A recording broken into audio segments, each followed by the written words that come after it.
Itu tuh orang-orang yang egois. Menunjukkan kamu adalah trustable agent property supaya terjadi kesepakatan bisnis.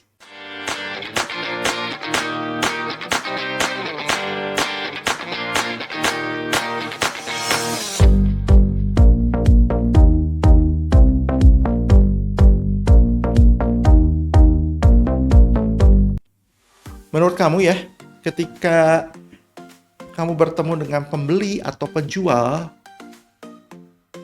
apa sih yang dipikirkan dalam kepala dia? Apakah dia mikirin perasaan kamu? Apakah dia memikirkan perasaan pembeli? Apakah dia memikirkan perasaan penjual? Saya mau kasih good news buat agen properti seperti kamu saat ini. Klien kamu, baik pembeli maupun penjual, itu tuh orang-orang yang egois, yang selfish. Dia mah nggak akan mikirin kamu sebagai agen properti perasaan seperti apa. Tidak akan memikirkan orang lain. Yang dia pikirkan adalah kepentingan dia dan keluarganya. Semakin lama kamu showing atau bertemu dengan dia, semakin lama pula dia akan memikirkan egosentrisnya untuk kepentingan dia. Jadi ketika kamu showing lihat rumah nih ya, misalkan 30 menit kamu ngelihat rumah. Di kepala dia, bukan berpikir, aduh kasihan ya, agen properti udah capek-capek ngeliatin rumah 30 menit dan akhirnya saya mau beli deh ke kamu karena kamu udah ngorbanin waktu, ninggalin anak dan lain-lain. Enggak. Yang dipikirkan selama 30 menit, kepentingan diri dia. Rumah ini begini, rumah ini begini, rumah ini begitu. Namun ada yang menarik di pikiran kamu sebagai agen properti. Di pikiran kamu agen properti juga selfish.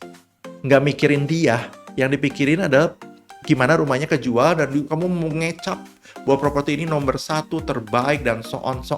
Bayangin ya, agen properti punya pikiran, pembeli atau penjual rumah punya pikiran yang berbeda, yang dua-duanya egois dan memaksakan kehendak. Kamu sebagai agen properti pasti memaksakan kan kehendak kamu supaya rumah ini terjual atau terbeli kan. Yang satu memandang rumah sesuai dengan kepentingan dia dan kepentingan keluarga dia.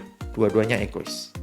Dan kalau ini dilakukan terus-terus tanpa kamu belajar bagaimana masuk ke dalam pikiran dia, yang terjadi adalah klien kamu akan benci kepada kamu, sebel sama kamu, karena kamu adalah agent yang menjengkelkan, mengejar-ngejar, annoying. Ya jelas lah kamu akan mengejar-ngejar karena kan kamu butuh kepentingan bisnisnya, butuh cuan, butuh komisi.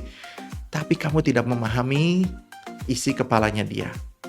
Oleh karena itu, ini ada beberapa tips buat kamu supaya apa yang jadi pikiran agen properti dan apa yang jadi pikiran klien minimal bisa makin ngeblend satu-satu. Sama persis, nggak mungkin lah. Kalian punya agenda masing-masing kok, tapi minimal bisa ngeblend. Gimana tipsnya? Tip number 1, banyak nanya. Kembali lagi ke seperti yang video yang pernah kita bahas ini. Banyak nanya, supaya kita tahu kepentingan dia seperti apa. Dengan banyak nanya, kita bisa menyelaraskan apa yang menjadi kepentingan kita dengan kepentingan dia, sehingga terjadi kesepakatan.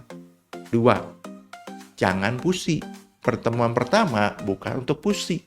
Pertemuan pertama menunjukkan kamu adalah trustable agent property. Kamu adalah agent property yang bisa menyelesaikan problem dia. Bisa memberikan solusi untuk permasalahan dia. Emang klien punya permasalahan ya?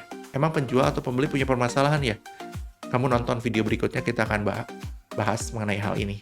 Tapi mereka punya. Nah, job kamu adalah seperti ini. Bikin feel secure yang ketiga. Bikin dia aman. Kalau ke kamu tuh kayaknya orang yang bisa menyelesaikan semua masalah, memberikan solusi. Nah, kalau seperti itu, kamu akan jauh lebih gampang masuknya. Kamu akan jauh lebih enak, smooth untuk membuat terjadi sebuah kesepakatan bisnis. Ingat ya, kamu egois, dia egois. Sesama egois harus belajar sesuatu. Tapi kamu nggak bisa ngajarin dia kan. Yang bisa adalah kamu mengikuti cara pikir dia dengan memasukkan poin-poin yang kamu ingin masukkan supaya terjadi kesepakatan bisnis. Kalau kamu merasa video ini menolong kamu, membantu kamu, please share, like, subscribe, atau apapun ini. Bagikan kepada semua teman-teman agen properti, karena saya berharap banget 3 tahun ini kita bisa mendapatkan momentum properti yang sedang ramai dan meledak ini kita ada menjadi pemain dan bukan jadi penonton. Kita akan bertemu di video berikutnya.